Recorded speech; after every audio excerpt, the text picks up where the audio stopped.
Así es, Alfredo lo anticipó, teníamos esta sorpresa, Colin y Will de Living Color llegaron anoche, están cansados, pero bueno, les contábamos la historia que tienen con la radio. Living Color se presenta esta noche en el Club Chocolate, así que les damos la bienvenida. Will, Corey, thanks for being here. Thank you for having us. Good to be back. You look good, by the way. Thank you. Got some sleep. Glad to hear that. Bueno, Living Color se presenta esta noche en el Club Chocolate. So let's talk about tonight's show. I saw some surprises on the set. For example, Sacred Ground from Pride. Yes. It's a very fan song, very eccentric song for the set list. So what can we expect from tonight's show? ¿Qué podríamos esperar para el show de hoy? ¿Hay sorpresas en el set? What can the Chilean fans expect for tonight's show?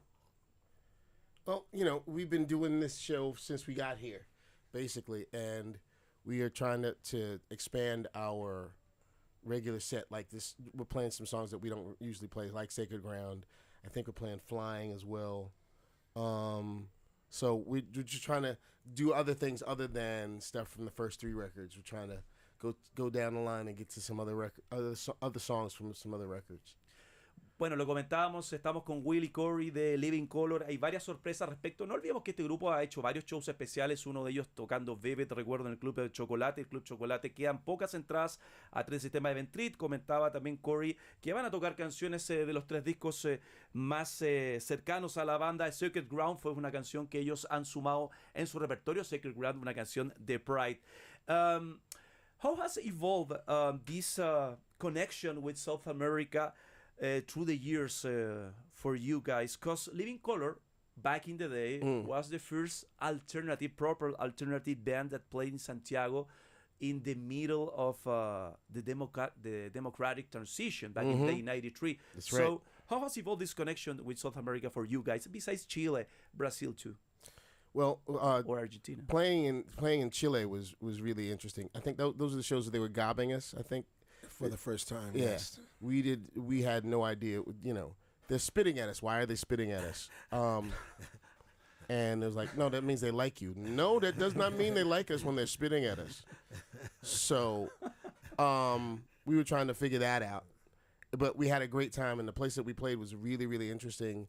And it had a storied history of that place, and parts of several revolutions here in Chile happened in the places that we played. The place that we played, and the next time we came back, and it was much bigger. There's a bunch of other bands that were playing. It was a lot of fun, and I'm proud that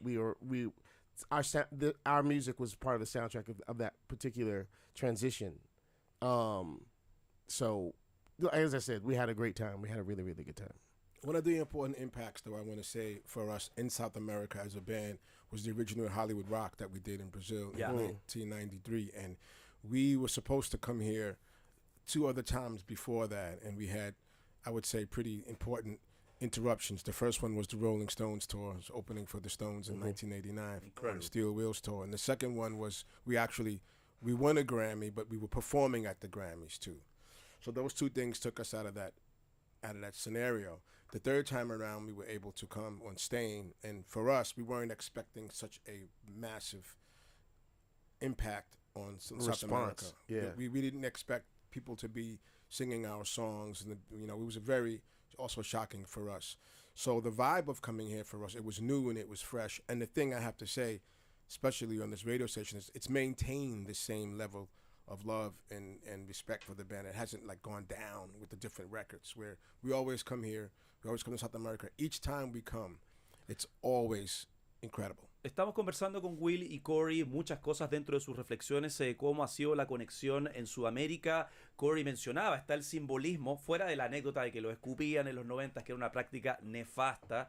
Ellos no podían entender que eso significara una señal de aprecio, pero Corey y Will coinciden primero en la importancia e historia tras espacios como el Estadio Chile, donde ellos se presentaron en 1993, la importancia de un festival como Hollywood Rock en Sao Paulo, en Río de Janeiro, que fue una tremenda ventana, y también que el grupo intentó varias veces presentarse en nuestro país.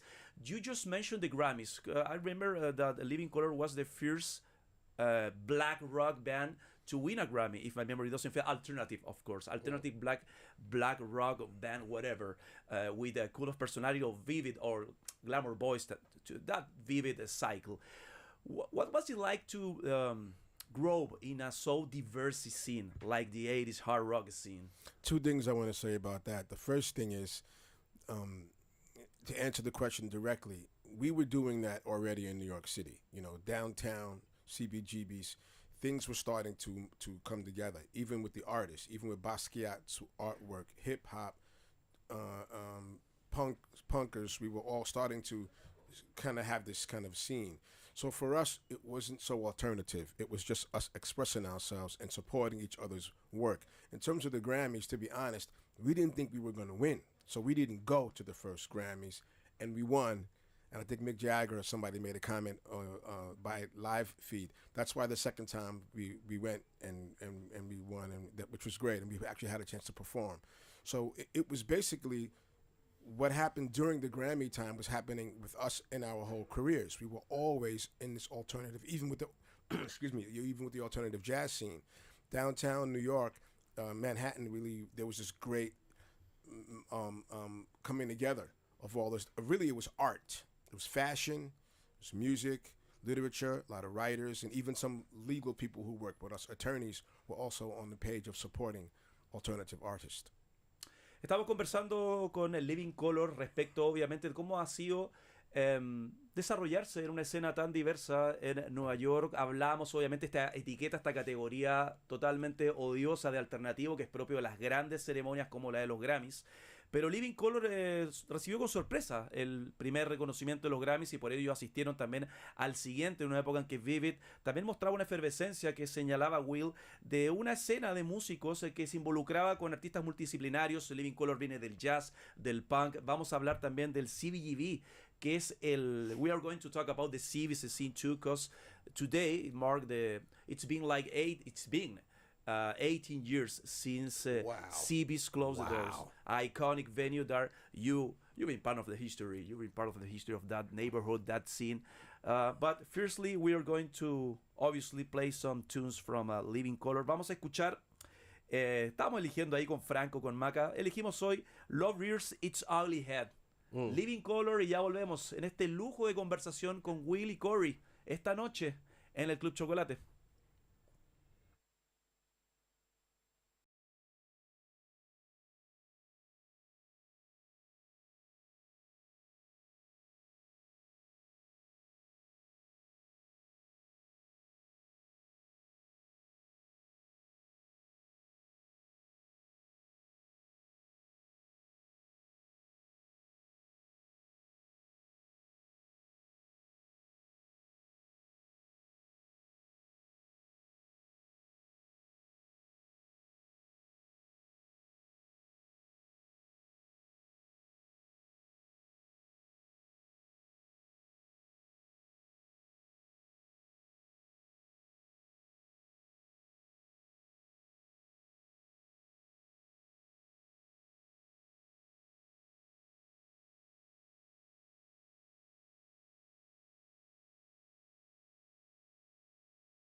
Ay, ay, ay. Tantas cosas que conversar con estas leyendas. Will y Colin, mejores invitados imposible para hablar de la escena de Nueva York. Un día como hoy, hace 18 años, el CBGB, una escena, o sea, más que una escena, el club que albergó un circuito, cerró sus puertas dejando a varios huérfanos. So we are talking about CBs. We're talking about the New York in general, this iconic scene, very, very diverse range of artists.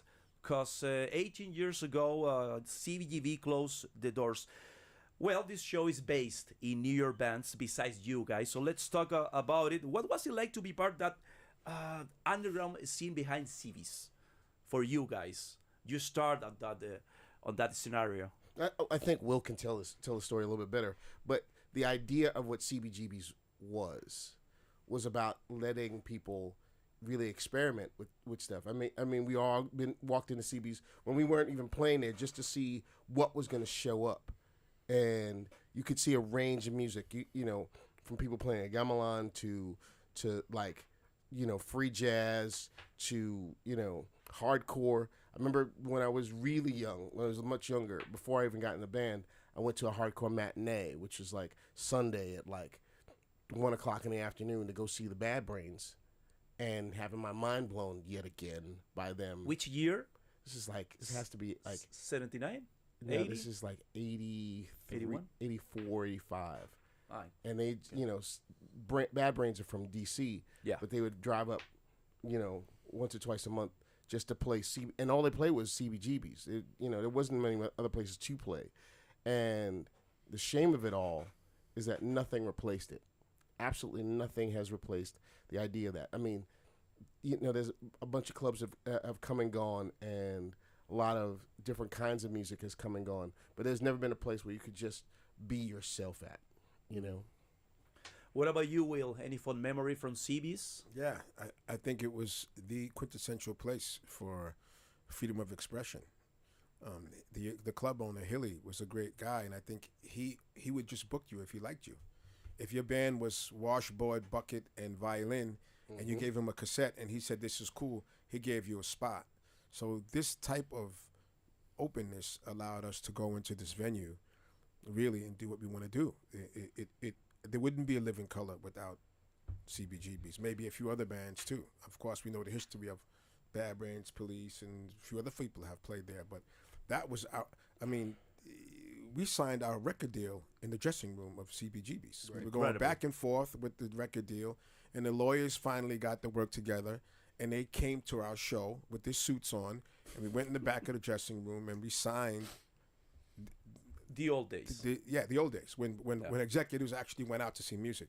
So yeah, very, very, very important place to see and experience music. And when the band broke up and we got back together, that was the first place we played as a band again with CBGB's. That was awesome. Or having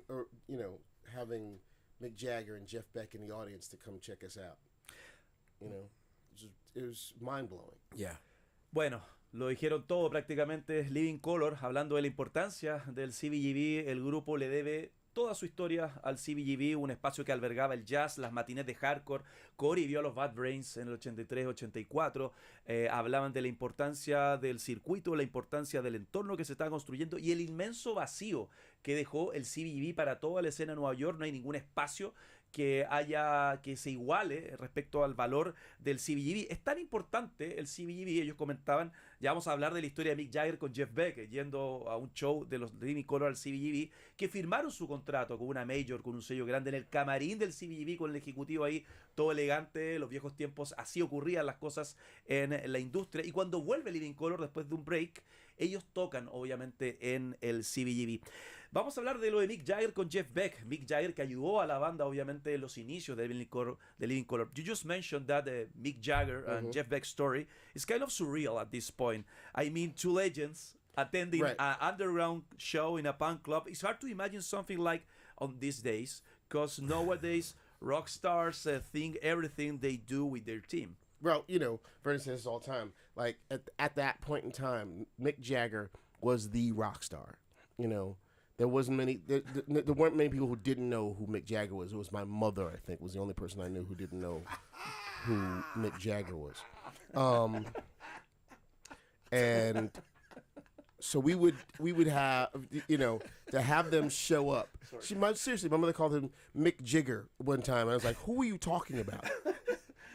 And so we to have that that caliber of people who recognized what we were doing and what we were trying to do, and that there was a scene out there, that there was a scene of people who you wouldn't expect to have that, to have this sort of sensibility, this rock and roll sensibility, when there was distinct lines between certain things. This is where jazz goes. This is where R&B goes. This is where rock goes. This is where punk rock goes. This is where metal plays.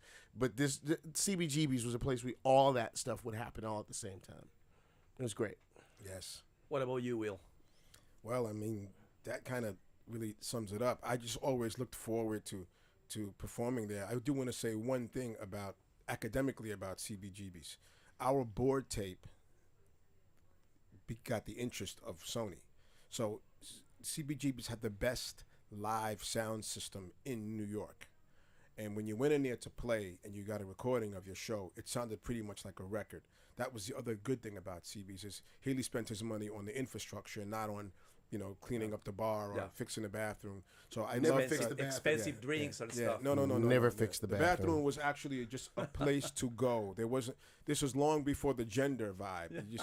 You went in there wondering if you were going to even Before come out. Gentrification. Yeah. It was a brick solid wall, and the toilet was on a couple of bricks. And if it worked, you were lucky. Yeah. Actually, it wasn't the place to use the bathroom, but you would go to the bathroom. Right. That kind of vibe. But I have to say, sonically for us, it was a great room to go and play. And then one of our live cassettes that we recorded, is something that really got the attention of many of the major labels. So it was also a great place to perform and come out with something really extraordinary. En pos del tiempo, obviamente estamos en vivo con Living Color. Recordarles, mi querida Fernanda Jai me había retado, estamos en vivo en YouTube, en Sonar FM Chile, donde pueden ver también a Willie Corey hablando de todo, la gratitud obviamente ante un rockstar genuino, y es raro ahora pensar que un tipo como Mick Jagger puede ir a un club underground de turno a ver una banda y prestarle ropa, pero también valorar en el caso de Will todo lo que brindó el CBGB, algo inspirador que ojalá sea replicado por clubes en todo el mundo. El CBGB, más que preocuparse del baño, que estaba en pésimo estado, como bromeaban siempre, entrar al baño del CBGB era bastante delicado, por decirlo de alguna forma. Ellos se preocupaban por el sistema de sonido, se preocupaban de la infra, se preocupaban de que los músicos sonaran siempre bien, y eso posibilitó que el grupo lograra llamar la atención de un sello grande y fichar, y la historia, bueno, de Vivid, ya todos la conocen, el grupo logró explotar como una de las grandes bandas del rock alternativo. Talking about something more actual, I was wondering, how have the old fans reacted to this remastered version of Cult of Personality for the CB Punk entrance? We have not actually, with remasters, just to be honest with you, we're not involved with that. That's something that the record label licensed out to an engineer. You might be an engineer that a Sony rep likes, and he may just say, hey, you remix the record. It's a license. Yeah, it's a licensing deal. Okay. So how the fans feel about it, it's hard to say, because we haven't heard anything like directly from them. In my opinion, not to throw dirt on the record, it doesn't sound better than the original to me. That's just keeping it real. The one Ed Stasium did is still the premier quintessential recording, so the remastering is not something that added any value. Maybe it made it more current. Doesn't make it as current as CM Punk or Video Game, but it did like a remaster, such a popular record. But I will say, just academically for me, it doesn't sound as good as the original. Well, there's a sonic thing, I think, to it. You know, the way music is heard now is very different from the way you would hear it. You would hear it in a car. You would hear it on a small boombox or something like that. Now you're listening to music in your ears. It's directly in your ears. So the way that you experience it is very, very different. And I think the last remastering was an attempt for you to listen to it with headphones on, as opposed to listening to it in open air. So it's a little more narrow. The sonics are very sort of streamlined, so that it goes directly in your ear as opposed to going around you. Yeah. And Ed Stasium did a great job with the original master. Oh, I agree. It's timeless. You put it on today. I listen to the vinyl. I have cassettes. I still have a cassette player in my car, by the way. Wow. And I listen to the cassette. And Which car? 2004 Dodge Ram Wow. pickup truck. I have no desire to change my Old vehicle. fashioned. CD and cassette player. Terrific. And when I asked for it, the young man did not know what I was talking about when I wanted to install it. But yeah, I still listen to the analog and the CD and the vinyl in the house. And Ed did just such a tremendous job on that recording that it still sounds relevant today. And I compare it to other records that came out during that time. And it's really, really still stands the test of time. I agree. Bueno, hablamos, obviamente por el tiempo, resumiendo todo lo que conversamos con Willie y Corey, estamos hablando de esta versión remasterizada que fue licenciada y que corresponde también a la entrada de CM Punk, este personaje de la lucha libre que es un fanático de Living Color. A Corey y a Willow le hizo mucha gracia, ellos se quedan con la versión original, Dead Stage, un disco atemporal que suena increíble en cualquier servicio posible de audio, es un disco que ha logrado trascender en el tiempo y ellos se quedan obviamente con la versión original de este Vivid, de Cult of Personality, una versión remasterizada, una relectura que fue licenciada por el sello, fuera de los royalties, yo creo que también le abrió la puerta a nuevos fans. Besides the current version of Cult of Personality, well, CM Punk Yes. will always be related with Living Color, and obviously you reach a very diverse audience with this exposure. So I was wondering, how did you react about the current legacy of the band? What are your thoughts about the legacy of Living Color on this range of generation of music fans in general? The streaming generation, I don't know. I see. Yes, a great. Besides the classic guys who attend your shows. It's funny because, you know, I like to call that, particularly Cult of Personality, is evergreen. Like throughout the history of the song, it's never been out of favor. It's never been something that's of a particular time. You know, when you hear it for the first time back in '88, or when you heard it on a video game, or you saw it on some sort of commercial, or when CM Punk got a hold of it and he started playing it. It spans generations. You know, the song is over 30 years old, and still sounds fresh and new. There was a point in time And relevant. and because what we're saying doesn't seem to change. You know, the idea doesn't seem to change. The idea of what the song is talking about always seems to be in the news or in the culture as it happens. You know, we often, all the time, would get during like election season, people would be asking for licenses to use the song for their whatever political views that they had on everything. We tried not to let that happen, but it happens every now and then. Estamos hablando ya, cerrando ya este programa con Corey y con Will. Hablamos del legado de la banda, cómo se ha mantenido relevantes 30 años después. Estamos en YouTube también, estamos en el FM. Thanks for your time, guys. Thank you. Las entradas están a través de Eventtrip en el Club Chocolate. Maca, vamos con una canción de Vivid. ¿Con cuál canción vamos? We're going to play Open Letter. Thanks for you guys. Thanks for your time. Thank We definitely you. see you tonight. Living Color, leyendas en este rock y guitarras. Un lujazo. Vamos con Living Color.